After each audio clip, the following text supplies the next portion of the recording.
On the 1st of August 1982, I was a small boy living in a small village on the shores of Lake Victoria. I was barely 10 and so had only a vague idea of the complex world of politics that was unfolding yonder. On this material day, I recall hearing melancholic tunes playing almost endlessly on my father's small transistor radio that was my favorite companion. I also recall hearing my elder siblings discuss about how disturbed one group of people in my village were with what some said to be some problem involving the president, who at the time was only 4 years old in office. This particular group in my village comprised several families belonging to the Maasai community that had for some reason settled there years earlier. They were overheard wondering aloud what would happen to them now that President Moi was apparently being removed from power. Only later did I understand why this was a significant development for this group of Maasai men and women that saw themselves as part of the wider coalition of smaller ethnic communities that Moi had made part of his political plan right from the pre-independence period. Of course, that attempted coup of that day failed. But later I would remember that strange development in my village when President Moi fell back to that political logic with the founding of what would be known as Kamatusa, an acronym for Kalenjin, Maasai, Turkana, and Samburu, in addition to several other minority ethnic groups. That part of my life introduced me to the Moi, who was an astute politician whose grip on his support base stretched all the way to a remote corner of my village. Later on in life, I would experience different kinds of Moi. The first one was the Moi whose government supplied milk to primary schools I attended and gave us one reason to look forward to school.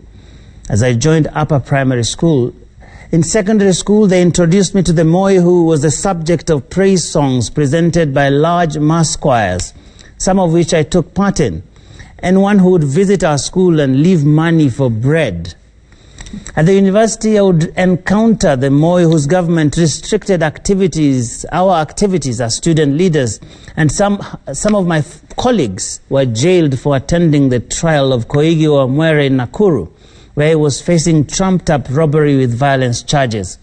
At the university, I would also come face to face with women and children who had been displaced from Molo and Elbagon areas in the ethnic clashes of 1992 election and were taking shelter in our halls.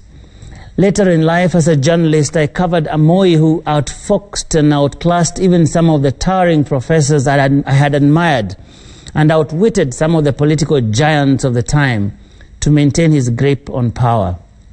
I also covered the Moi that had an admirable passion for education and raised many great schools. I was also present at Uhuru Park to cover the Moi who peacefully handed over power when the Constitution demanded it, defying hardliners around him who reportedly wanted him to hang on.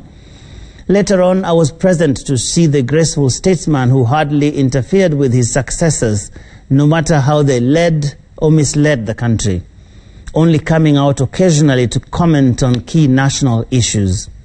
A complex ensemble of personalities all wrapped up in one man. So tonight I choose to remember the fallen former president in all his dimensions, for such is the life of any human being.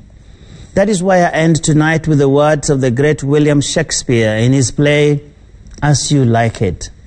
He wrote, "All the world is a stage, and all men and women merely players. They have their exits and their entrances, and one man in his time plays many parts." President Moi did too.